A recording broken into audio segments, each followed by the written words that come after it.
Hamlet Broken Down, Act 1, Scene 1, lines 31 to 69. Okay, who do we have here? We've got Bernardo and Marcellus, two guards that have seen the ghost, and Horatio, Hamlet's friend and skeptic, whom they have invited along. But trying to convince Horatio that the ghost is real has proven to be quite a challenge.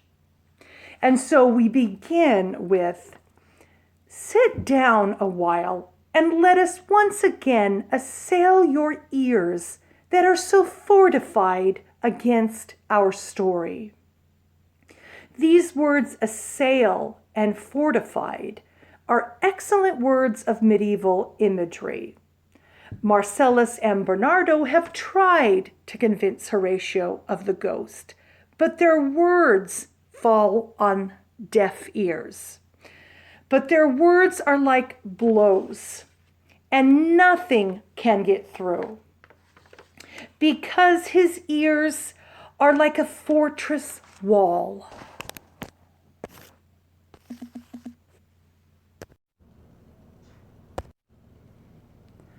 So when is this happening? Well, it seems like it is just after midnight, but this is poetry and it is 1 a.m. For two reasons: the night sky and the clock striking the hour of 1. Now, of the night sky, we don't see this much anymore because of electric lighting, but all of the stars move across the sky at night, except one, the North Star, or the pole, named Polaris. So the last sighting of the ghost was when yon same star that's westward from the pole had made his course to illume that part of heaven where now it burns.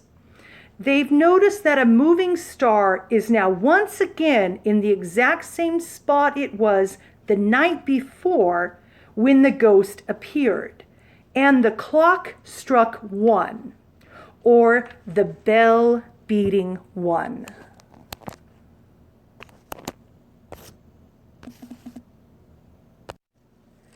So exactly as the night before, at that exact same moment, the ghost appears. Look where it comes again. And what does the ghost look like?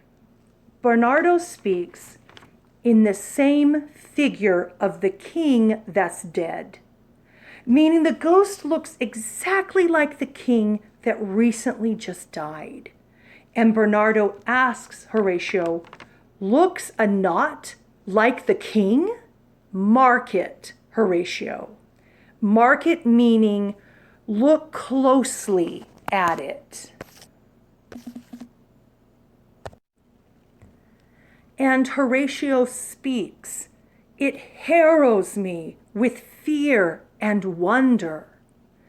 Harrow meaning to torment or inflict great distress. But Bernardo and Marcellus are like, "Speak to it, speak to it." And Horatio, like a true gentleman and a scholar, summons up the courage to speak to it.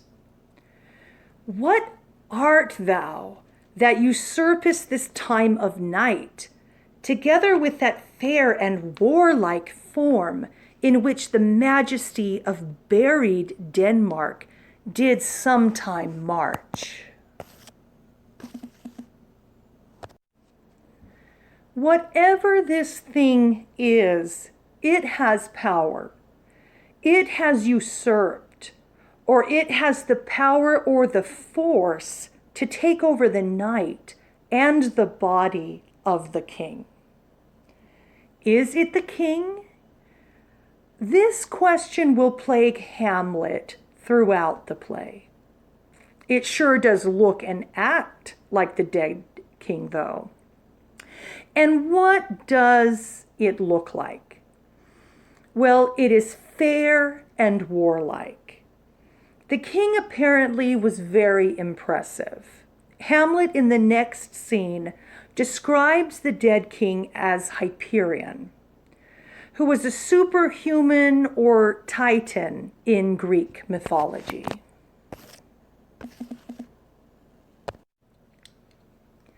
The ghost marches or has a martial stalk or military walk.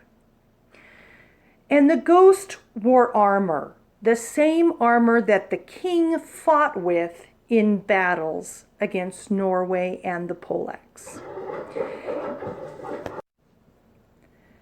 And the ghost even frowned like the king when in an angry parley or infuriating conference with the opposing side to discuss an armistice or ceasefire.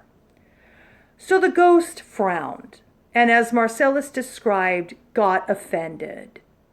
And Bernardo described stalked away. Stalked meaning to walk, stiffly or haughtily.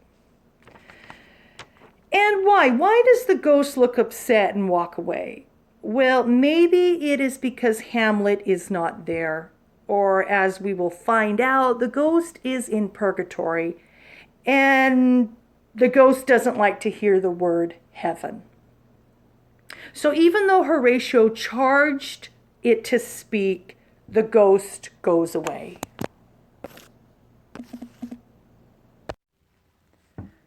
And Horatio speaks about the appearance of the ghost.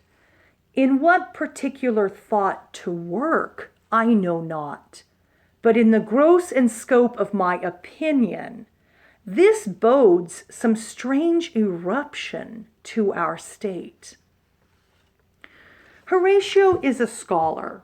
He's one to read and engage with particular thoughts in great detail and analysis.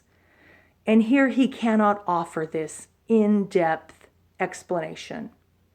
And he's aware that he's only got his feelings to go on.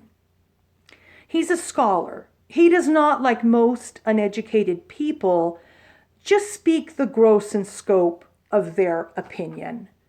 What is obvious to them? What comes to their emotions? But here he is overwhelmed. He just sees trouble with a capital T.